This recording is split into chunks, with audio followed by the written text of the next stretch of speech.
começando mais um podcast Papo Raiz, em parceria com a Gazeta do Povo. Meu nome é Yuri Melo e hoje nós vamos falar sobre um dos principais temas para qualquer empresa, principalmente para qualquer empreendedor. O cara que está começando, ele precisa ouvir isso, na verdade. Como identifica e como forma-se líderes dentro de uma organização? E indo além, como gerir uma equipe engajada e produtiva? E para isso, entramos no interior dos erros e acertos dessa galera que trabalha aqui comigo no Papo Raiz, senhor Juninho Conceição e Guilherme Barbosa. Então sejam bem-vindos, senhores. Muito bom, prazer estar aqui de novo. Vamos falar sobre um assunto que a gente vive no dia a dia, na pele aí, né, velho? Será? Vamos ver se a gente consegue aprender um pouquinho e passar um pouquinho do que a gente já aprendeu. Muito bom, Juninho. Exatamente, acho que não existe nada melhor do que a prática, né, no dia a dia para nos ensinar e a gente poder repassar um pouco para vocês aqui vai ser um grande prazer. Muito bom. Me falaram que o Gui aqui é o especialista em contratar, reter e treinar e o Juninho é especialista em demitir. Então a gente vai aprender com todo mundo aqui, né? Ou o contrário. Tem aquela máxima, né, que diz assim, se você acha que você tem que demitir um funcionário é porque já tinha que ter demitido. Cara, já aconteceu muitas vezes comigo isso. Já viu isso ou não? Na verdade, as principais cagadas que eu tive, assim, de ação trabalhista foram situações que eu passei alguns meses, assim. Eu lembro de uma que era gerente de uma loja nossa e ela, cara, reclamava de tudo, mas ela resolvia o problema. Esse é o pior, cara. Esse é o pior tipo de jeito. Porque o cara é bom, só que ele é péssimo como um ser humano, tá ligado? Sim. Tipo assim, ele resolve o problema, ele te tira um peso das costas, mas ele contamina todo mundo no meio do caminho. Daí você fica, não, mas dá mais um mês, ele vai mudar. Você falhou na regra número 1, né? É? A regra número 1 você falhou, né? Qual é, né? Contrate devagar e demita rápido, né? Cara, isso é... Explica como é que você faz isso na prática, cara, por favor. Cara, isso aí é o seguinte, eu aprendi com um sócio que eu tive num negócio, que ele mais velho, tal, experiente, ele falava assim, contrate devagar e demita rápido. Qual era o princípio dele? Qual era a mensagem que ele passava, que eu demorei anos para entender. Ele dizia o seguinte, uma pessoa que você entende, e aí tem algumas formas, tem alguns gurus que falam de formas diferentes como você fazer isso. Um deles que eu mais gosto, que diz assim, ó, tem um ônibus na frente da sua empresa, ele está na porta da sua empresa. E esse ônibus vai te levar para um outro negócio que você não sabe qual é. Você não sabe qual é. Pode ser uma barbearia, pode ser uma lanchonete, pode ser uma indústria de carro, tanto faz. As dívidas ficam... Agora é o seguinte, olhe para dentro da sua empresa e veja quais dessas pessoas não vão entrar no ônibus. E aí na hora a pessoa, você já sabe, cada um, opa, caramba, não vai entrar fulano, não vai entrar ciclano. E aí ele volta com a pergunta, o que elas estão fazendo aí nesse momento, então? Teria que fazer uma pergunta assim, mas quanto que é pra mandar essa pessoa embora hoje? Não, mas daí é que daí o cara já tá num cenário, né? Sabe? E começam a vir um monte de desculpas que o empreendedor tem para não mandar aquela pessoa embora. Ah, porque tá difícil contratar, porque tô com preguiça de fazer o processo, porque essa pessoa resolve o problema pra mim. Só que o que você não tá levando em consideração é o quanto ela tá afetando aquele meio, né? Que é a sua cultura, tão chamada cultura hoje, que muitas das empresas nem sabem o que tem lá, mas ela existe.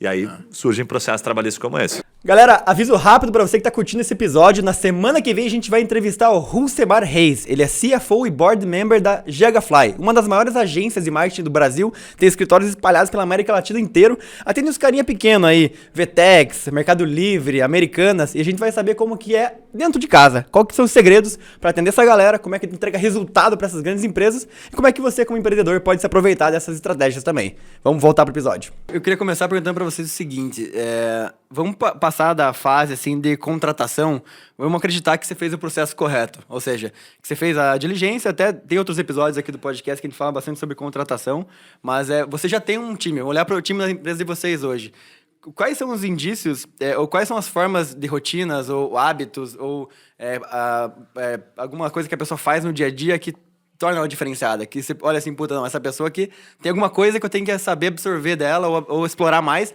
pra ela se tornar um líder ou pra ela desenvolver mais minha cultura. Como que você identifica isso no dia a dia?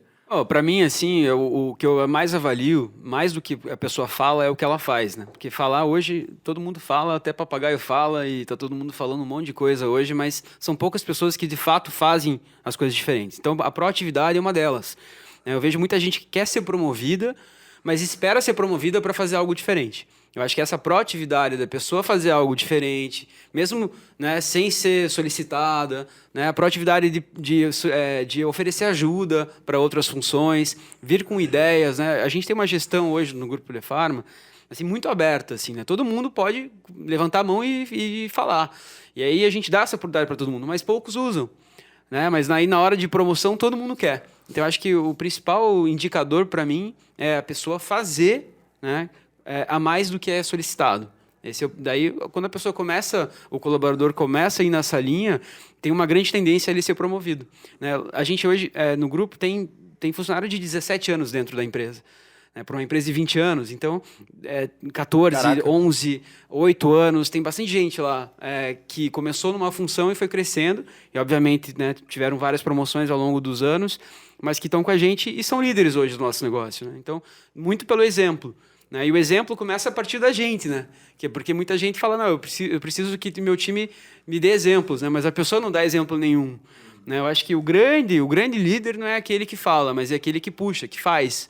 Né? Então, a experiência da gente começar por baixo, nosso negócio evoluindo, nos deu essa solidez, assim, de falar assim, não, eu sei como faz, eu aprendi a fazer, agora eu vou ensinar as pessoas a fazerem para que um dia eu possa crescer, a empresa crescer junto. Cara, e no caso da Alefarma, assim, essa quantidade de galera que estão lá há mais de 10 anos, vamos colocar assim, se atribui principalmente vamos dizer assim, a cultura da empresa, a galera que quer estar ali próxima, a um plano que você tem de carreira estruturado, ou tem coisas ali mais intangíveis que você coloca no dia a dia, às vezes o perfil da pessoa, o dia a dia, o ambiente, o que são os, se você colocar assim, top 2 motivos e por que as pessoas ficam tanto tempo na tua empresa? Então, primeiro a contratação é muito por aquilo que a gente estava falando agora há pouco, assim, né, sobre caráter, né? Então isso a gente não negocia. Então são pessoas humildes que começaram de baixo na empresa com um caráter muito positivo, assim, né? Você vê que eram pessoas do bem, mas que não tinham oportunidades. E aí a cultura. Daí a cultura abraçou essas pessoas, fez com que elas fossem tendo oportunidades, não só dentro da minha empresa, mas fora delas também, em curso, em estudo, em várias coisas que a empresa pôde proporcionar para essas pessoas. Além disso, a gente, obviamente, vai sempre olhando para o mercado, né? Questão de salário, de benefícios, a gente, né? Ambiente de trabalho.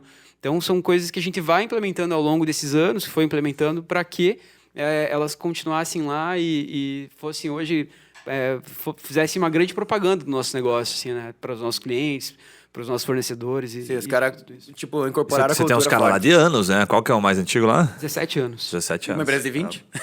Pois é. O cara 17 entrou lá anos. faz um dia já. É uma turma antiga lá. Chamou ele pra ser sócio já ou não? Essa semana vai virar. Que o cara não esteja ouvindo isso. Provocações às vezes assim. Puta merda. É porque Não. aí a gente Não, mas fica um numa abraço relação. pro Valtão lá. Valtão, segunda-feira nós conversamos, hein, A mano? relação fica. Já tenho minha esposa, né, que é minha sócia, né? E começar a ter um monte de sócio que também trabalha junto, eu acho que não sei se daria Mas certo. acho que é legal isso aí, pra gente falar daqui a pouquinho sobre quais são os critérios, assim, pra fazer sentido também, política de sócio, porque eu sei que na Lefarma não tem, e daí eu quero saber a tua visão, e na Trimind aqui do Guilherme tem. Então, por que um tem, por que não tem, o que você acha que tem benefício? Mas antes eu queria, Gui, voltar nesse ponto que eu perguntei pro Juninho, que é assim, a gente tem bastante dificuldade, às vezes, de saber em quem dá oportunidade. Às vezes tem gente boa, tem gente que às vezes fala bem, né? O cara é boa pinta. Será que essa pessoa que é a pessoa certa para dar uma oportunidade, às vezes, de gerir um time? E tem muita gente que às vezes é muito boa no que faz, mas assim que você dá uma pessoa no time dela, ela desanda, porque ela não consegue também liderar pessoas, né? Como é que você identifica isso? O famoso dá o poder, né? A pessoa, aí você descobre, né? Como é que ela reage, né? Você quer conhecer a pessoa, dê poder a ela, né? Cara, eu acho o seguinte, ó, tem duas coisas que a gente faz aqui que, de fato, ajudam muito a fazer escolhas legais. A primeira delas é o que a gente chama de análise 360, que muita gente... Até hoje eu estava comentando numa visita com um cliente, expliquei para ele, porque ele falou, pô, tô numa crescente animal aqui, mas sinto que tá meio desgovernado. Eu falei, cara, roda uma 360, a gente roda trimestralmente. Acho que a empresa tem que ter uma maturidade legal para você definir se vai fazer trimestral, se vai fazer... Não recomendo fazer mensal, mas o princípio da 360 é você identificar o que as outras pessoas estão falando sobre... É uma análise anônima, né? Então você estabelece algumas perguntas, é bem fácil de identificar quais são as perguntas que você deve fazer. E a partir disso, dessas respostas anônimas, você consegue identificar o que estão falando daquela pessoa, para saber se o teu olhar está alinhado. Mas principalmente para saber o seguinte: se eu tomar esse movimento aqui de colocar essa pessoa numa posição, a empresa está conjunto, né? Está de acordo com isso. Se você faz aquele movimento e as pessoas não estavam olhando da mesma forma, você tende a não ter uma representatividade. Mais ou menos como acontece no governo, né? Você fala, trocou o presidente, mas agora metade do Congresso ele tem que comprar. O que adianta? A pessoa não consegue governar. Dadas as proporções, é a mesma coisa. Você bota um gerente que ninguém gosta, você se ferrou. Vai prejudicar teu negócio. Então, acho que a 360 ajuda demais. A outra coisa é a pesquisa de clima, né? Então, você faz uma pesquisa de clima separada da empresa. Faz perguntas sobre a empresa para entender... Um ponto que eu acho que é bem válido, que é a expectativa dos caras com a empresa. E ali você coloca perguntas. E aí conecta, daqui a pouco a gente pode falar planos de carreira e outras coisas. Mas quando você pergunta para a empresa, assim, para as pessoas, né? Fala, tá, qual é a tua expectativa? Quanto você indicaria essa empresa para outras pessoas? Tem algumas perguntas de pesquisa de clima que indicam o quanto a tua empresa está... Assim, tá legal, tá nos planos dela. Quanto ela tá pensando em sair, você nunca sabe se a pessoa tá procurando uma outra, né, oportunidade, quanto ela tá confortável naquele momento. Então, ao mesmo tempo que você está escolhendo um líder, você não sabe, às vezes, se ele está confortável para permanecer na sua empresa por quanto tempo. Então, a pesquisa de clima aponta isso e a 360 chancela se realmente aquela pessoa que você vai comprar, que você vai dar oportunidade para ela, é uma pessoa benquista em toda a empresa. Cara, qual o tipo de líder vocês se identificam? Tipo assim, até a Letícia, você que fez aqui, esses nomes, eu não conhecia, mas acho que é interessante, porque os nomes que existem de tipos de liderança, vamos falar disso. Tem o tipo coercitivo ou autoritário. Tem várias pessoas que são assim, né? É o afiliativo, que eu não tenho nem ideia o que é isso. O visionário, o orientador, o instrutor e o direcionador. Mas independente dos nomes, eu acho que é interessante, porque conhecendo vocês dois e também me conhecendo um pouquinho do estilo de gestão, você percebe que são estilos totalmente diferentes. Porque às vezes a pessoa quer uma fórmula mágica, assim, né? Puta, pra eu ser um bom líder, pra eu identificar a liderança, tem que ser esse tipo, tem que ser disciplinado, tem que ser microgerenciador, tem que ter KPI pra tudo. Como é que vocês se identificam como líderes e quais as principais rotinas tuas, assim, próprias para liderar o time? Eu venho uma mudança, assim, desse tipo de liderança. Eu estou na empresa, no Grupo Lefarma, há 9 anos. Antes eu tinha uma carreira na indústria farmacêutica e há 9 anos que eu estou liderando a empresa. E no início eu tinha uma personalidade meio líder super-herói, assim. Sabe o que é o super-herói? Todo mundo vinha assim, cara, vai morrer, o negócio vai morrer. Não, peraí que eu vou resolver. Daí tira a capa, assim, né? Então eu comecei a absorver tudo, cara. Então, assim, todo tipo de problema, de solução. E aí eu acho que eu virei aquele famoso super-herói, assim. E aí no final, cara, eu vi que eu não era super-herói e comecei a entrar num pânico. Por quê? Porque somos seres humanos, né? A gente não tem resposta para tudo. E muitas vezes a gente acha que tem sendo líder e você tem que ter, você tem essa obrigação. E de fato não é assim que funciona. E aí eu comecei a entender que não existe líder super-herói, que era uma grande falha minha ser esse tipo de líder. E aí isso também acontece com que as pessoas elas começam a tentar resolver as coisas também, porque se você resolve tudo, você também não cria liderança para que elas pensem em solução, né? E aí eu comecei a me tornar um líder que aprendeu a delegar coisas que eu não faço tão bem feito por outras pessoas. Então, para outras pessoas fazerem. E aí isso me ajudou bastante. Então, eu comecei a formar a liderança a partir disso. Por exemplo, temos um problema aqui na parte logística da empresa. Bom, legal. Tem a Solange que cuida para mim disso aqui. Solange, e aí? Tal. Então, a gente começou a criar a liderança. Então, hoje eu tenho várias pessoas que são chaves para o meu negócio, que me ajudam a solucionar esse tipo de problema, porque eles continuaram acontecendo. A diferença é que eu não assumi mais eles. Faz sentido pra caramba. Uma mudança legal de postura. No meu caso, né? Cara, assim, acho que eu fui me moldando também, mas hoje, assim, pensando da minha postura do dia a dia, que eu mais aplico é uma que eu aprendi com o Ray Dalio, no livro Principles lá, não sei se você vai lembrar, mas que ele distingue de uma maneira que, pra mim, encaixou com uma luva e ela é muito simples, que ele separa em 3 etapas aqui, né? 3 etapas, não. 3 níveis de maturidade e que a gente usa no dia a dia, mas acaba esquecendo, que é o nível júnior, pleno e sênior, né? Então, o bem iniciante, aquele cara um pouquinho mais iniciado e o bem mais, né, experimentado, já tem anos ali de liderança. E o que ele fala? Ele fala assim, o júnior, ele tende a não trazer uma sugestão para você de solução do problema. Porque ele nunca viveu aquilo. Você está formando ele. Então, se você formou ele da forma correta, ele vai trazer um momento. Então, com aquele cara, uma decisão que você tem que tomar diante de um problema, a decisão não vai partir dele. Senão você vai enxergar ele com uma lupa que não está correta. Você está formando ele. Ele não está pronto para aquilo. Então, a decisão tem que partir de você. E ele faz parte do processo. Mas ela parte de você. Você pode até provocar, mas parte de você. O pleno, vamos colocar no intermediário, é o cara que ele colabora para a decisão, mas não tem a tomada de decisão final, porque ele não está pronto, ele não tem toda aquela segurança, mas tem que vir alguma coisa dele, aí você começa a identificar. Então eu faço muito isso aqui até com o pessoal, eu falo assim, tá, o que você faria numa situação como essa? Tem que provocar, que aí você vai vendo quanto a pessoa está evoluindo. Porque se ela não evoluiu, o problema é teu, certo? Porque você não ensinou corretamente. Se você quis puxar ela para a liderança, ou ela não quer ser líder e tal, e você está enxergando erroneamente. Então, mas se eu preparar ela começa a trazer. E aí, como ela começa a trazer as respostas, fica óbvio. Você fala assim, cara, eu faria a mesma coisa, que massa, a pessoa tá num nível top. Então, o pleno, você tá aqui no meio do caminho, massa. Pô, e quando a pessoa faz um negócio totalmente aleatório, você corrige ela na hora?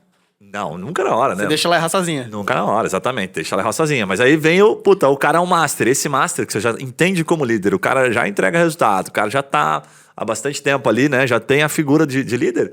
Esse cara tem que trazer para você a solução e você provocar ele o tempo todo. Falar, cara, preciso que você me traga a solução. Você me traga. Naquele momento é mais dizer sim ou não, ou dizer assim, cara, vai na tua, que se der certo, legal, se der errado, tamo junto, entendeu? Se der boa, ok, se der errado, tamo junto. Então, eu gosto dessa relação que o Rei Dalio traz os 3 níveis, porque daí fica fácil você identificar. Teve uma situação aqui, vou contar só uma historinha rápida que é legal. Teve uma situação assim, o líder ele também tem o papel às vezes de demitir, correto? Lá na The Pharma também, tua empresa também demite e tal, perfeito. Aí uma pessoa tinha que demitir e ela é uma líder nossa.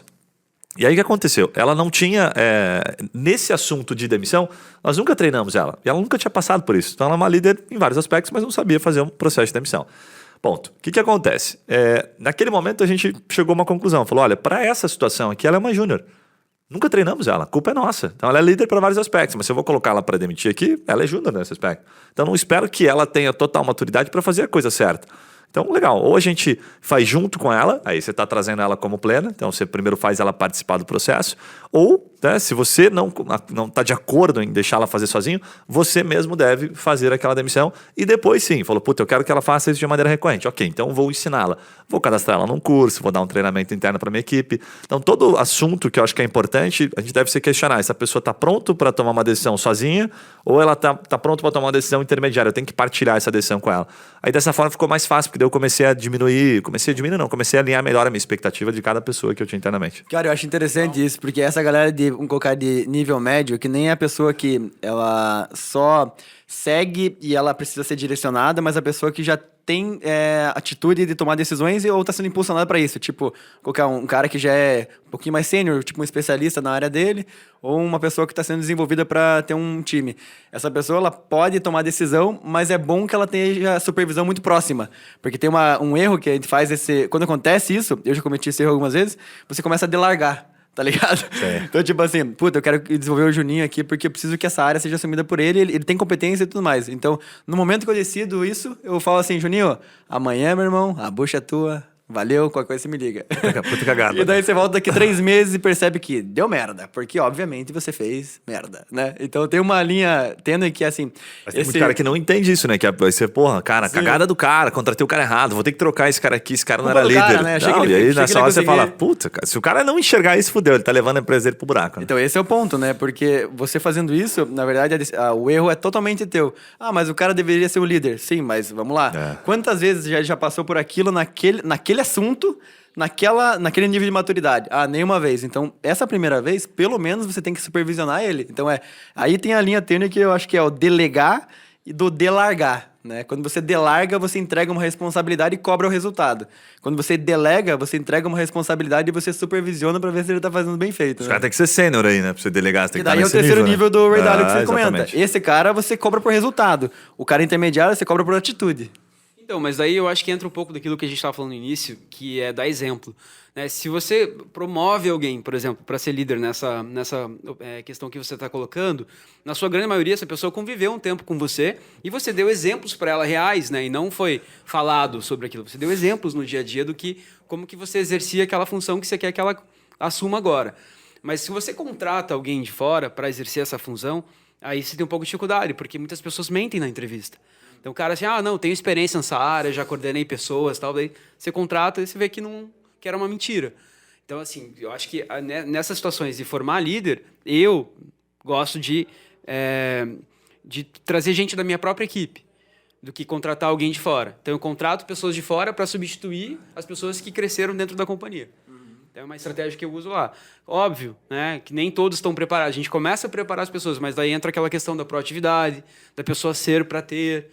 Né? E aí vir sempre por parte da pessoa o interesse de se tornar um líder dentro da companhia. E no caso, assim, não sei se já tiveram algum caso, você tem uma vaga que tem que ser preenchida com certa urgência, às vezes um gerente ou um diretor da empresa, e você não tem ninguém no time para promover naquele momento.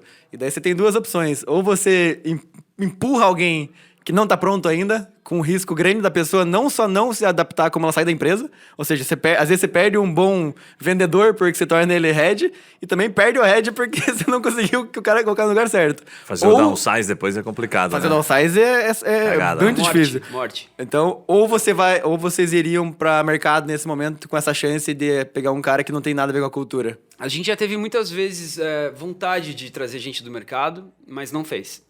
Primeiro porque, normalmente, essa pessoa ela é bem mais cara. Segundo, porque quando a gente percebe, né, que a gente vai perder um líder de determinada área e tal, a gente já começa a trazer alguém para começar a andar junto. Mas vamos dizer que a gente não percebeu e isso aconteceu. A gente coloca alguém mesmo júnior para substituir uma pessoa sênior e acompanha essa pessoa até ela se tornar pleno, para que ela possa exercer, mas daí é um acompanhamento direto. Empurra mesmo. E coloca, mas não deixa ela assumir. Sabe aquele acompanhamento diário, assim, não, beleza, e aí, você sentou com a pessoa, fez isso, orientou, mediu, mas isso é mais fácil em empresas pequenas e médias, né? Numa empresa grande, é muito mais fácil você contratar alguém sênior e já substituir. Sim. E, obviamente, ver se a pessoa tem fit com a cultura da empresa, né? Você pode matar. Tem um negócio que eu descobri, você falou, me lembrou agora, tem um negócio que eu descobri, eu não lembro o que eu tava lendo ou assistindo, em que o empreendedor falava assim, quanto maior a empresa, quanto mais ela cresce, vai trazendo novas pessoas, desde que ela esteja o tempo todo preparando pessoas, mais fácil fica. Daí eu pensava sempre, não, cara, isso é balela, vai ficar cada vez mais difícil, 100 pessoas, 200, 300 é muito mais difícil do que 20 pessoas. A gente tá quase em 60 aqui, de fato vai ficando mais fácil, porque você vai trazendo mais pessoas inteligentes, vão surgindo mais nomes para você ocupar determinadas posições, sabe? Então eu super concordo. Mas dizendo que gerenciar uma empresa grande é mais fácil que gerenciar uma empresa assim, pequena. Tô colocando, não proporções, né? Não sei de 1000 pessoas, né? Mas tô colocando proporções em que a gente consegue ainda saber o nome de todo mundo, certo? Acho que até umas 100 pessoas ali, se você tiver uma memória boa, você vai saber o número de todo mundo. Dizem que depois de 50, a idade fala isso, né? Uma empresa é de um jeito com 50, depois 100 pessoas, então tem alguns caras que têm uma expertise maior do que eu. Agora, o que eu, particularmente, nesse momento, super assino embaixo, eu acho que faz toda a diferença, o Juninho também eu já vi ele falando sobre isso, eu prefiro ficar com aquela vaga desocupada do que ter alguém destreinado ali. Não tem ninguém pronto. Porque trazer alguém de fora, você diz? Não coloco, exatamente. 2 motivos. O principal, né, ao meu ver, tá? A pessoa que vem de fora, eu sempre penso assim, né? Quando você tem um líder para desenvolver determinada situação, acho que a pessoa não faz não toma uma ação por 2 motivos. Ou por falta de conhecimento, ou por falta de motivação. Então, no primeiro momento, você vai ter uma pessoa que você vai trazer de fora que provavelmente tem a motivação, se você escolheu bem, mas você não tem o conhecimento sobre aquela função em si. Porque toda empresa tem as suas peculiaridades, certo? A não ser que a sua empresa seja um negócio de produzir tampinha e que o cara fique, né, sentado ali. Tem muita empresa que acaba fazendo isso, que é um pouco mais fácil. Mas se o cara tem que pensar, se ele tem que raciocinar, se tem indicadores, se ele tem que medir um pouquinho, demora um certo tempo essa rampagem.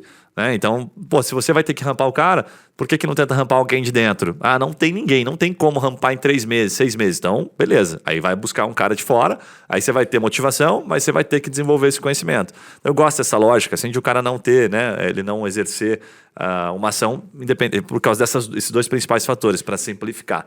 Mas eu hoje sou muito convicto, assim, de que se você não tiver alguém treinado, eu não substituiria aquela pessoa. Mantém ela aberta e corre, negão. Às vezes você, Mantém. como CEO, assume aquela posição por um tempo até preencher. Até porque, assim, só para complementar, que você me lembrou de um ponto importante, acho que a gente falou sobre isso esses dias. Mais uma vez, tinha uma determinada empresa, uma empresa até de um nível um pouquinho maior, elas levam mais tempo para contratação, depende da quantidade de etapas que ela faz. Mas, na média, empresas de pequeno porte, até empresas de grande porte, elas vão levar mais ou menos de 60 a 90 dias para escolher um bom candidato, tá? Se estiver muito antes disso, talvez o processo não esteja tão saudável. No restaurante, ele levava de 60 a 90 minutos, mano. Não, mas é que você está considerando assim, é que a conta é errada. Não, é que você está falando assim, do momento em que você define, fala assim, vamos contratar, vamos, ok. Aí você vai lá e, escreve. Cara, tá. Isso, aí você escreve a vaga, ok. Daí vai pro LinkedIn, ou vai pro vagas.com. Abrir a vaga até fechar. Isso, exatamente. Então vai de 60 a 90 dias. Leva uns 3 dias, mano. Aí você pega assim, né? É um senso comum, na maioria das empresas, fala assim, quanto tempo leva para rampar alguém? Então você vai da pessoa mais inteligente, você acertou demais, contratou um cara muito maduro de 3 meses para rampar até 6 meses. Mínimo, uma rampagem padrão, vai, de 3 a 6 meses. Então você levou 2, 3 na contratação, mais 3, 6 para rampar, foram 9 meses. Caraca. Se você errou, agora você volta com o processo de mais 9 meses. Nisso já se passou 1 ano e meio. Então, dependendo da área que essa empresa atua, dependendo que essa pessoa vai atuar, ela quebra o teu negócio. Faz muito sentido, cara. Ou ela cria um rombo ali que é absurdo. Mas eu diria assim que no processo, por exemplo, de liderança de varejo, né, para quem tem loja de varejo, trabalha com restaurante e tal, e se você não quiser ficar, né, sempre responsável pela contratação e demissão de pessoas, você vai ter que formar alguém. E aí eu te falo assim, para você formar alguém, a pessoa vai ter que passar pelo processo de contratar errado também. Porque nós aqui já passamos. E é por isso que a gente tem um pouco dessa reflexão. Eu já cheguei num ponto de participar de algumas entrevistas finais, assim, e as pessoas que foram escolhidas para a vaga, eu não escolheria nenhuma delas. Mas eu deixei elas escolherem. E aí eu no fundo, sabia que elas não dariam certo. Mas é que nem mãe quando fala, filho, se você correr, você vai cair. Você fala, mas a criança vai lá, corre e cai. Ela aprende quando? Ela aprende quando depois você de fala ou quando ralar ela todo o cai. joelho. E aí é a mesma coisa. Então, assim, eu entendi que naquele momento eu ia perder tempo e dinheiro contratando pessoas por pouco tempo, que eu sabia que elas não iam ficar muito tempo na minha loja, mas com um bem maior, que era treinar a pessoa responsável por essa área, de ela entender que pessoas daquela forma que ela estava contratando não faziam parte da cultura do nosso negócio. E agora, eu acho que isso é uma das Mas faria isso de novo ou não? Eis a pergunta. Cara, aquela pessoa aprendeu, inclusive? Mas isso é bom pra caramba. Eu faria isso fiz de novo, também. sabe por quê? Porque essa pessoa ela continua com a gente até hoje, passou por todas as dificuldades, perdeu as pessoas que ela acreditava que iam dar certo, tá com a gente até hoje e agora tá acertando a conta. Mas se eu tivesse falado, não é esse tipo de pessoa e tal, ela não ia aprender. Tem coisas que a gente só aprende errando mesmo e fazendo, né? Eu sempre falo aqui, né, que quando se você não está errando em nada, você muito provavelmente não está crescendo. Né? A empresa que acerta sempre, dificilmente evolui. Mas acho que isso, eu já fiz isso algumas vezes também. Principalmente quando a gente tinha loja, assim, né? O cara tinha que contratar muito rápido. E brincadeiras à parte, realmente era uma semana, assim, a média de tempo de contratação. Porque não tem como, né? O cliente tem que ser atendido, o sanduíche tem que ser feito, você precisa preencher aquele negócio rápido. É diferente de uma empresa de serviço como hoje eu tenho também. Mas isso acho que é uma das grandes mudanças de chave, assim, quando você percebe que o erro imediato, ele paga no aprendizado de longo prazo. Isso. Essa conta fica fácil. Legal. Mas normalmente o empreendedor, ele fica procurando esse resultado imediato e principalmente quando ele está estrangulado financeiramente. O varejo é muito normal isso, né? Você tem um fluxo de caixa ali apertado e daí você não tem muita margem para erro, sabe? E daí você acaba não criando cultura porque o que você está fazendo? Todo dia resolvendo o que está na tua frente, mas deixando de resolver o que está logo ali na esquina, sabe? Então você está sempre resolvendo hoje aos custos do amanhã. Né? Então essa virada de chave... Famoso vendendo almoço para pagar na janta. vendendo almoço para comer a janta, né? É isso, né? E eu lembro isso claramente, assim, porque quando você olhava um erro acontecendo, tipo de atendimento, uma coisa básica, assim, né? O cara atendeu errado uma pessoa, ou fez uma ligação, e você escutou a pessoa falando errado. Tipo, falou uma informação errada, ou atendeu de uma forma errada. O que eu fazia no começo, assim? Eu ia lá e corrigia a pessoa, ou tirava ela na hora, no meio da emoção, assim. E aquilo ali sempre pegava no ego da pessoa e dificilmente resolvia, principalmente porque o colaborador do lado, o parceiro ali olhava, puta, o cara vai levar um mijão lá, né? Depois que você começa a perceber, cara, anota isso, deixa o cara errar umas 10 vezes ali naquele dia, vai errar mesmo. Chega no final da semana, naquele one-on-one que você vai ter com ele e dá o feedback, aí começa a funcionar. E daí você começa a ganhar no longo prazo, às custas no curto prazo, né? Você falou um negócio interessante de feedback agora, acho que é legal a gente até falar sobre isso. Como é que só dá antes de falar de feedback, que me lembrou de uma situação interessante, cara. Que assim, se essa pessoa, eu não lembro exatamente onde eu vi isso, mas diz assim, se o teu cliente está pagando pelo seu erro, tem alguma coisa errada na tua empresa, entendeu? E às vezes a gente faz esse tipo de tomada de decisão, falar, não, vou trazer a pessoa para ela aprender, ok, mas quem está pagando o preço? Se o preço está sendo pago pelo teu cliente, tem cagada ali, você está comprometendo a tua marca a longo prazo. Então, o que ele abordava? Ele abordava o seguinte, por exemplo, você quer trazer uma pessoa que está você está na dúvida, ok? Bota alguém para acompanhar ela, bota um parzinho para ela, fica acompanhando ela, né? Faz um acompanhamento diário para que você esteja muito próximo a ponto de ela não prejudicar o teu negócio. A gente viu isso aqui. Colocamos pessoas que a gente não tinha total certeza, mas quem pagou a conta no final foi o nosso cliente. Então, nós erramos com ele, naturalmente isso reverteu na empresa. Então, evitou a gente de crescer, gerou buzz negativo. Então, hoje eu não faria mais isso. Eu não daria mais não abriria essa condição. Mas no processo de contratação, que a gente faz muito assim... Mas só para entender, que eu não entendi muito bem. Nesse caso, você teve um problema com um cliente... E daí não tinha nenhuma supervisão da pessoa, ela errou sozinha. Não, vamos imaginar assim, na referência ali que você trouxe do restaurante, tá? Você tá lá contratando uma pessoa que você não gostaria, tá? Muito, mas o teu gestor Ali, puta, não, você acho que vai dar deixou o teu boa. gestor errar ali, Você criou, sozinho. você topou o risco, dividiu o risco com ele. Ok, vamos dividir o risco, mas vamos minimizar um pouquinho esse risco, certo? Já que a gente não tá totalmente convencido. Bacana, então você vai acompanhando ele. É tipo o cara que bota a camisetinha no mercado em treinamento. Então ele fica ali sendo acompanhado para que você evite que o seu cliente pague essa conta. O que eu quero dizer, essa Agora conta é que entendi, ele sim. paga o preço no final, porque ele vai errar com o seu cliente, só que no primeiro momento você fala, puta, ele errou, mas vai voltar no teu negócio. Então tem que estar acompanhado. A lógica do júnior, do pleno e do sênior. Que é aquilo que você falou do Ray Dalio, né? Porque esse Exatamente. cara tá naquele nível intermediário. Ele Isso, vai errar. exatamente. Mas você minimiza esse erro o máximo possível, Isso, né? mas é que quando a gente fala, Guilherme, de empresas assim que estão crescendo muito, por exemplo, né, o funil de entrada ele é muito maior que o de saída, né, de clientes novos, vendendo muito. É difícil a gente manter esse nível de satisfação de clientes, né? Então, muitas vezes a empresa paga a conta, o cliente paga essa conta, a empresa sofre com isso, mas o número de entrada de novos clientes ele é muito maior do que de saída. E aí você tem que, tipo, trouxe o cliente para o negócio, não atendeu ele da forma padrão que você estabeleceu, mas daí começa a evoluir esse processo, né? Mas é um processo de análise e evolução. Você não pode simplesmente largar o negócio e voltar 3 meses depois, né? Claro. Mas pessoas vão cometer erros, o cliente não vai ficar satisfeito e você tem que evoluir. Acho que toda empresa, né, passa por isso, e principalmente quando está em crescimento, cara. Porque daí é mais difícil. Eu lembro muito quando o Yuri estava com 3 restaurantes, em um ano abriu 3 restaurantes. Claro que era a chance dele ter um funcionário que ia tratar mal o cliente gigante, né? Porque ele não tinha experiência na área, tinha acabado de começar um negócio novo e já mandou um shopping, e cresceu. E aí, pô, a gente sabe da rotatividade de pessoas no varejo de comida, né? Em atendimento. Sabe por que eu pontuei isso, mano? Por uma lógica muito simples. Ó. Por exemplo, na tua empresa, quando você descobre que você contratou errado, supor que você esteja acompanhando, ou uma pessoa que você confia esteja acompanhando, em quantos dias você descobre isso? Quanto tempo leva? Contratou errado? Você fala, puta, deu ruim. É rápido, cara. Mas quanto tempo? Menos de 30 dias. Perfeito. Se for menos de 30 dias, quanto custa você colocar uma pessoa e minimizar o efeito que aquela pessoa gera, né, para os seus clientes, entendeu? Que ela gera no seu negócio. Sim. Entendeu a lógica? É muito rápido você descobrir. Eu acho que você descobre até em menos tempo, dependendo do quanto você está próximo. Mas em uma semana. Vamos pegar assim, quais são as... não quero ser muito clichê assim, mas o que leva principalmente à demissão é comportamento. Ok. Quanto tempo leva pra gente se descobrir que aquele comportamento da entrevista não era o comportamento do dia a dia? Que o cara não tinha disciplina, que o cara era um grosso? Aconteceu aqui. A gente já contratou uma pessoa que, cara, era perfeita. Eu fiz 3 entrevistas, a gente passou por todo o processo. Quando o cara entrou, começou a acontecer situações que a gente não esperava. Por exemplo, a pessoa tinha umas piadas que eram horríveis, assim, bem piores que a minha. E eram piadas de mau gosto, então eram ofensivas. E aí a gente falou, caramba, não tinha como saber disso. Só que a gente tava próximo, muito próximo. Ali vem a primeira regra que eu falei no começo do vídeo. Demissão rápido. A cagada é, o Juninho estava distante, mas deixa rolar um pouquinho e tal. Demite rápido. Corre o risco, mas demite muito rápido, fulminante. Demissão lenta. Você descobriu o problema no outro dia? Cara, se for caráter, se for comportamento, eu acho que o feedback tem que ser muito, isso aqui a gente não aceita. O Juninho trouxe um ponto legal. Não tô negociando caráter.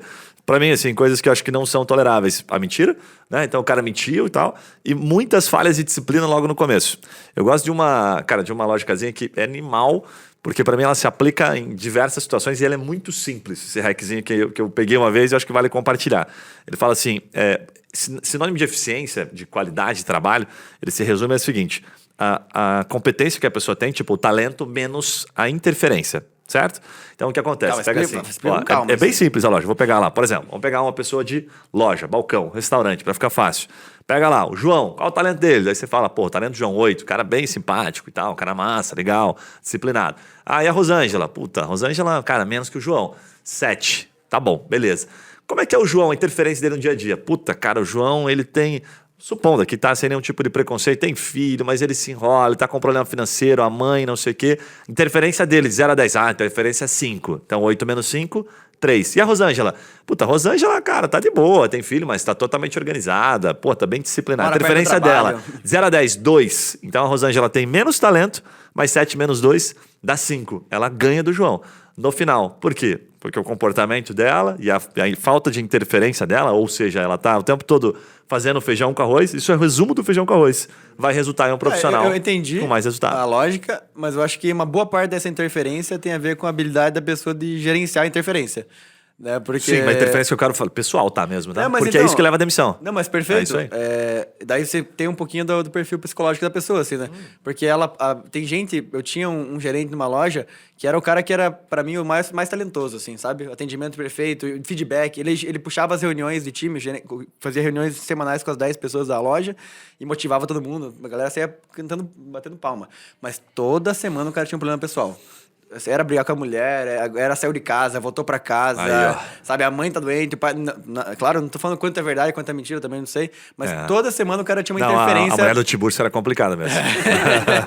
Mas você tá ligado que é isso que você tá falando, assim. É um cara super talentoso, mas ele se deixava interferir por muita coisa. Ele criava situações que atrapalhavam ele. Se deixava interferir, foi ótimo. Mas é verdade, porque tem cara que gerencia bem a interferência. Sim, tem cara que deixa incomodar pra caramba.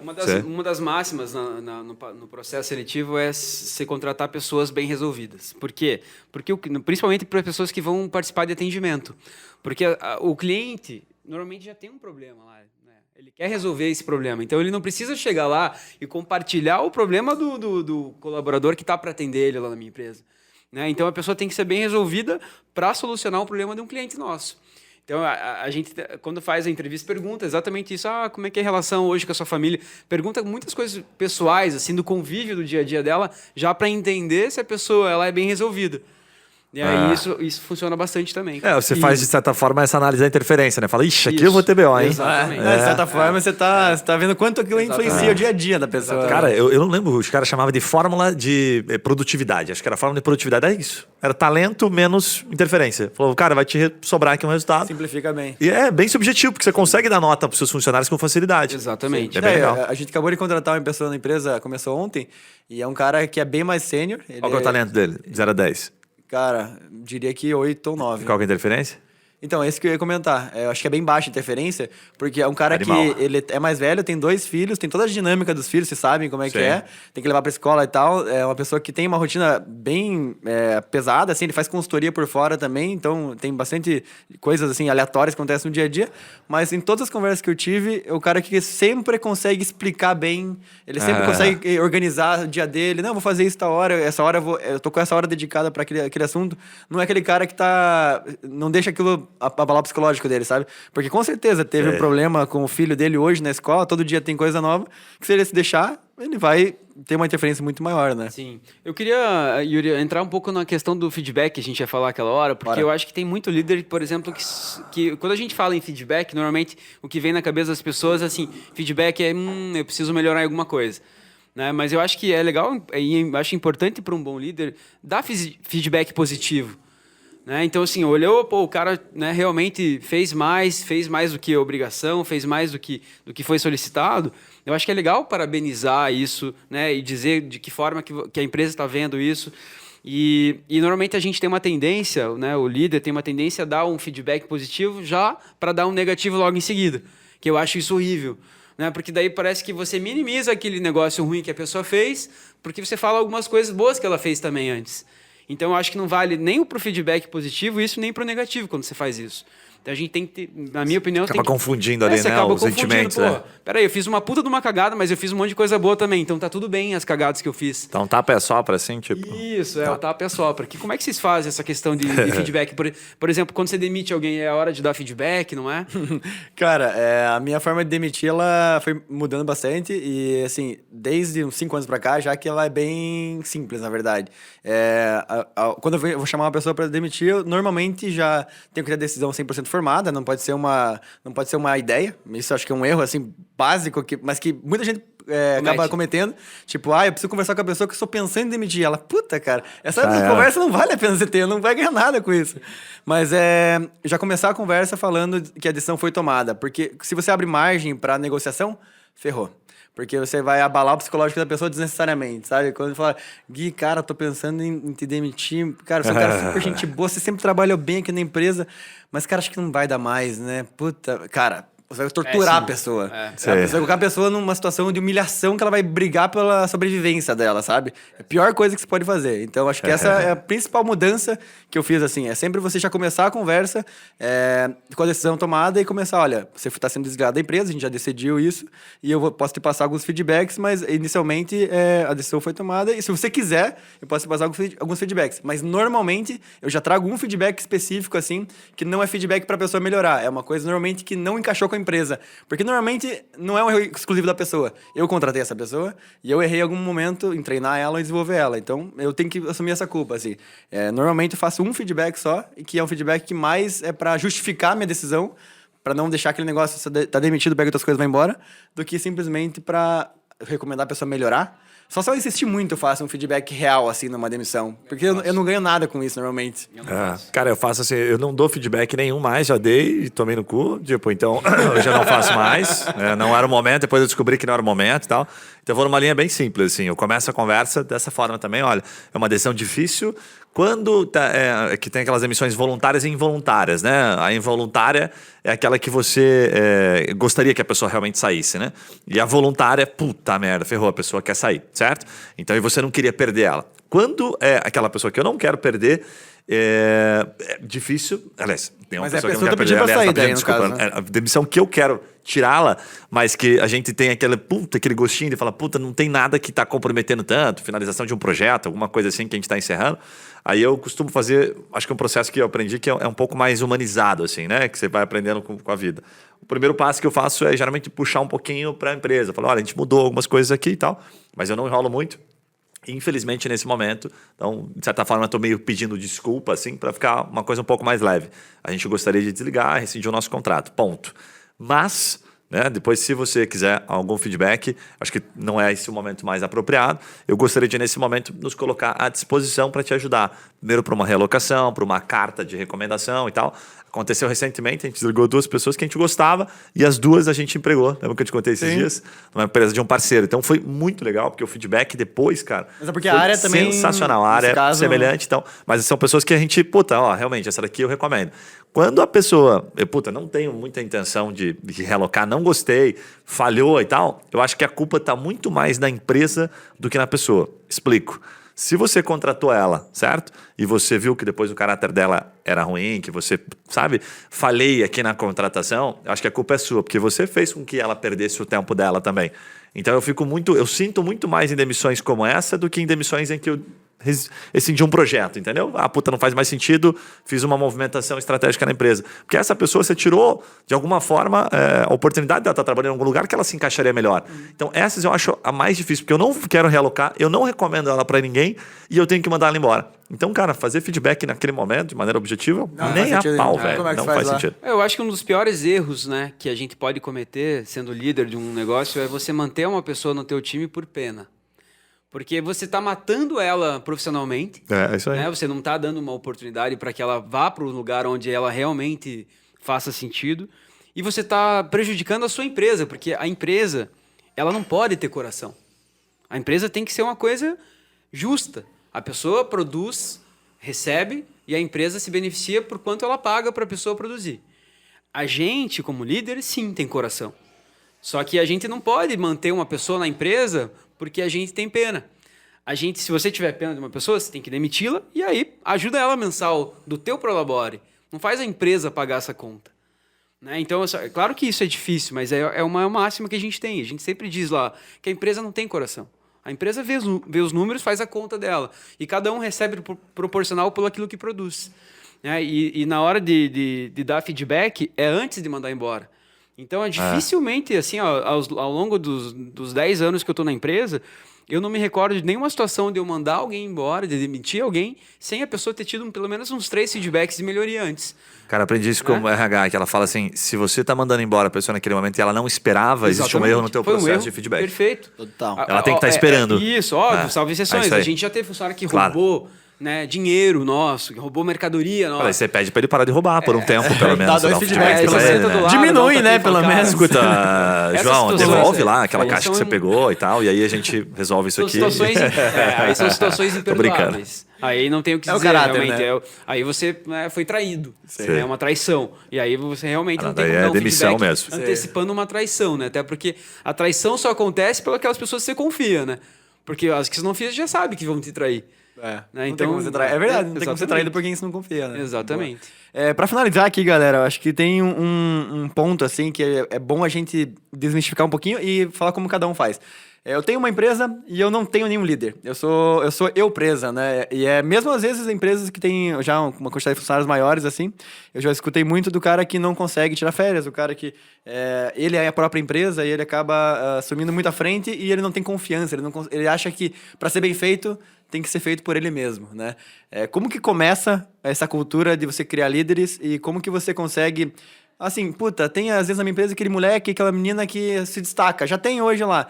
Tá, e o que eu faço agora com essa pessoa? Eu boto ela num curso do Dale Carnegie, mando ela ir pro monte meditar e ela voltar um líder. Que eu faço com essa pessoa para começar a criar essa cultura e, sei lá, tirar um pouquinho das minhas costas do peso?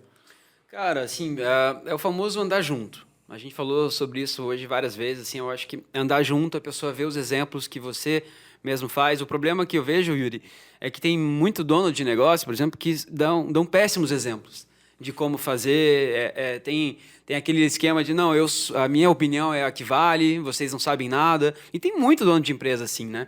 A gente falou aqui hoje muito sobre o papel da empresa e tal, mas, cara, tem muita gente que trabalha em empresa que a liderança é muito fraca, né? Que a pessoa não se desenvolve. Eu acho que você tem que começar a buscar lugares onde você é reconhecido, né? Ainda mais hoje, a grande maioria dos jovens que estão começando o ambiente de trabalho, eles estão em busca de reconhecimento, muitas vezes mais do que o próprio financeiro, né? Então, nessa busca de reconhecimento, a pessoa fala, eu posso andar com você, eu posso entender como é que funciona o teu trabalho, posso participar dessa reunião, posso participar do setor de compras para entender como é que funciona o fornecimento de produto, posso participar um pouco do financeiro para entender como é que você faz a separação. Eu acho que é esse andar junto assim que vai fazer toda a diferença para que você consiga delegar essas funções no seu negócio. Mas é uma coisa que tem que começar por você dando exemplo. E eu acho que falta isso. Então, a inteligência emocional é um negócio que mais bomba hoje nos cursos que a gente vê, né? Por quê? Porque falta realmente muita inteligência emocional num líder, né? O brasileiro ama empreender, só que não gosta tanto de estudar, não gosta tanto de ler, né? Pegar exemplos, ter um mentor, né? Normalmente a gente vai andando. E aí são péssimos exemplos que a gente vai dando também, né? Cara, eu diria assim, dos pontos pelo menos que eu tenho de aprendizado até aqui, até hoje, né? Porque isso tá o tempo todo mudando, a gente está testando novas coisas. Acho que o principal aprendizado dos últimos tempos que gerou um turnover muito controlado, pelo menos aqui na Trimind, foi o plano de carreira. Como é que eu medi isso? Medi primeiro nas entrevistas que eu faço, sempre a última entrevista, pelo menos, mas todas as pessoas que entram hoje eu faço questão de conhecer. E segundo, diretamente ali no nosso Análise 360, pesquisa de clima, o que as pessoas mais gostavam e tal. Então tinha um plano de carreira, para mim faz todo sentido, né? Então tem um plano de carreira legal e tal, ajudou muito. Aí por que eu estou citando o plano de carreira para formação de liderança? Qual é a relação? Se a pessoa não tem expectativa dentro do teu negócio, ela não tende a ficar muito tempo, porque ela vai passar por altos e baixos, sabe? Ela tem que ter um mínimo de expectativa. Fala, tá, mas daqui eu vou para onde depois? E onde eu vou para... Né, como é que eu faço? Como é que eu aumento o meu salário? Como é que eu ganho um bônus? Como é que é uma participação? Se não tiver plano de carreira, ao meu ver, você vai bater, enfim, infelizmente, em muita pedra. Assim, vai ser muito difícil. Esse é o primeiro ponto. O segundo ponto que eu destaco é assim, vou formar um líder. Se a gente está considerando que a gente está falando para um público que ainda não tem uma liderança, a gente está falando de empresas que ainda têm um faturamento, de certa forma, certo? Relativamente baixo. Salvo que o cara acabou de inventar a nova Apple aí e esteja precisando contratar pessoas experientes. Mas a regra, assim, às vezes é um cara muito boutique, assim, um escritóriozinho, alguma coisa que fatura alto, mas assim, a regra do empreendedor vai na proporção, né? Meu feeling hoje é o seguinte, quando você compara, considerando que você não está mais olhando para uma faculdade, como uma faculdade, nossa, eu preciso pegar pessoas formadas, certo? Por isso aqui, e é uma garantia de que elas são boas líderes, eu estou olhando muito, mas muita gente extremamente inteligente, a gente tem gerações de pessoas extremamente inteligentes, então se eu escolho bem, eu trocaria uma pessoa que se diz experiente, certo? Aí eu vou colocar um parênteses. Se eu preciso passar um conhecimento para essas pessoas, como o Juninho falou, andar junto, e esse conhecimento, essa rampagem leva ali pelo menos 3 a 6 meses, eu trocaria hoje uma pessoa extremamente experiente, que já venha por um preço muito mais alto, se eu estou formando um líder, por 2 pessoas, entendeu? Mais júniores, que eu possa formá-las. Porque aí eu trago ela sem vício, vou dar o mesmo conhecimento que eu daria para aquela outra pessoa, mas estou, em tese, formando duas. Por que eu recomendo dessa forma, se a gente está falando para empresa pequena? Porque, cara, a gente conhece, a gente tem um monte de amigos, certo? Que tem empresas pequenas como a nossa, 50, 60 pessoas, enfim, dependendo do segmento já não é tão pequeno, mas que estão o tempo todo correndo atrás do rabo. E aí você não tem essa capacidade de estar formando pessoas, né? Para estar, opa, saiu um aqui, já tem outro aqui sendo formado, né? Então a pessoa está o tempo todo buscando um líder. Sai um, pum, busca outro. Sai um, pum, busca outro. E aí ele está o tempo todo tendo que buscar alguém pleno. Está o tempo todo buscando alguém pronto. Cara, se leva 3, 6 meses para formar uma pessoa, você nunca vai achar alguém pronto. Então vira uma utopia, vira uma busca, sabe? Você está correndo atrás do rabo o tempo todo. E aquilo compromete no final onde é que vai bater? Vai bater no teu turnover, vai bater na tua cultura e vai bater principalmente, que é onde mais dói, no teu bolso, no teu crescimento. Vai limitar o crescimento da sua empresa. E na verdade você descobre muitas vezes da pior forma, né? Você descobre quando já tá... Às vezes o teu time não tem ninguém para você puxar. Você tem que assumir uma porrada de coisa para assumir aquela nova linha de faturamento ou aquela quantidade de clientes que vai entrar no mês. Você fala, cara, eu tenho que parar de crescer. O cara nunca resolve na origem, não tem como o cara crescer com um time que ele é júnior para sempre, né? Ele tem que crescer na maturidade do time também. Uma das coisas que eu mais faço, assim, quando eu quero que a pessoa se desenvolva e ela dê algum indício, meu medo é que eu sempre tomava cuidado, assim, eu não posso... promover essa pessoa ou dar a responsabilidade dela acima do que ela está capacitada para absorver hoje. Porque tem o risco, novamente, de perder a pessoa na função que ela está hoje. Porque, normalmente, eu quero promover ela porque ela está fazendo um bom trabalho, né? Então, o que eu sempre fiz, assim? Eu sempre aumentei a responsabilidade dela primeiro e depois dei uma nova função. Então, como responsabilidade? Tipo, hoje a pessoa ela tem alguém que ela responde. Vamos pegar, por exemplo, um designer que responde para um head de marketing, por exemplo. Essa pessoa, o designer, ele começa a responder para mim algumas coisas e eu começo a dar muito mais responsabilidade para ele. Em vez de ele perguntar esse post está aprovado, ele fala, não, cara, você faz o post, você posta ele e depois eu analiso para ver como foi o resultado.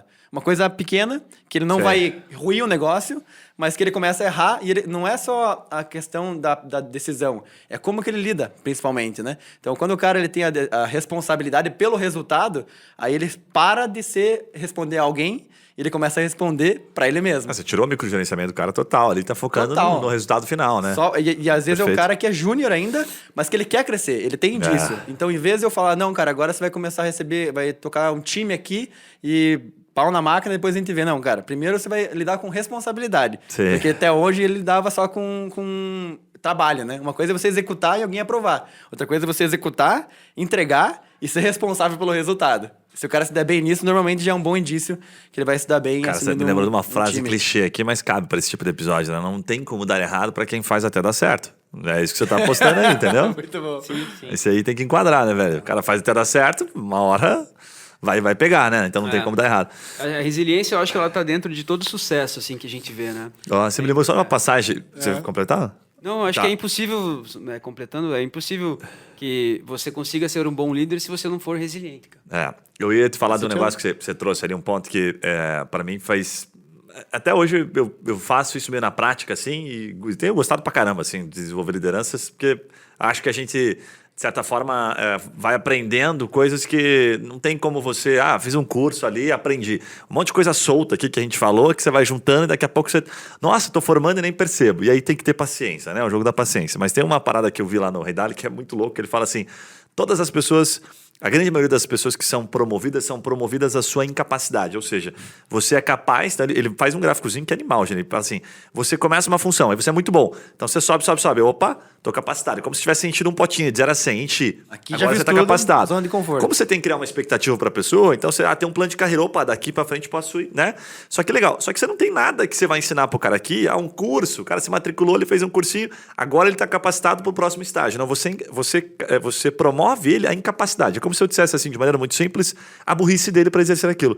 Só que ele já tem aquele drive instalado, que é a confiança e tal, aquilo que você já passou para ele, que permite ele a dar o próximo passo.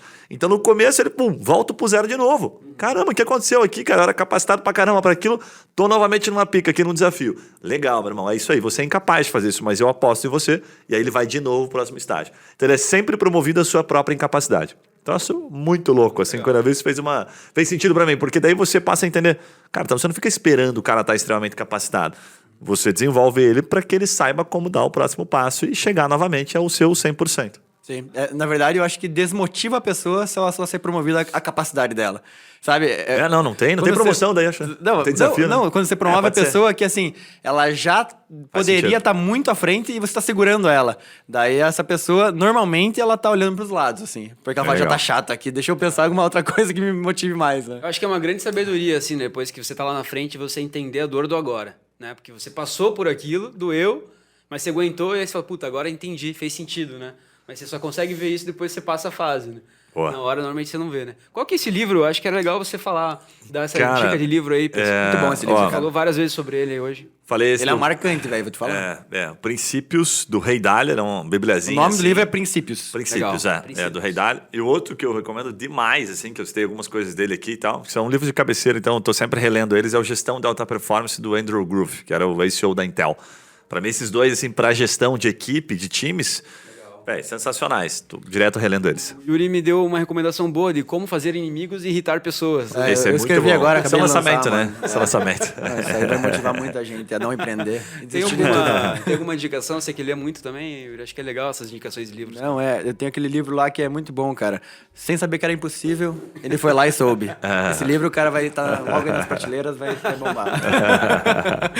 É isso aí, galera. Muito bom pelo papo. Gui, passa então pra gente os recados paroquiais finais aí pra quem tá ouvindo. Galera, como sempre, não sei se você já ouviu aqui durante o podcast ou não, mas na semana seguinte a gente vai estar com um cara aqui sensacional também, de uma das maiores agências de marketing digital da América Latina. Os caras são da Jegafly, atende umas empresas pequenininhas, viu? Americanas, Mercado Livre, né? Os caras atendem.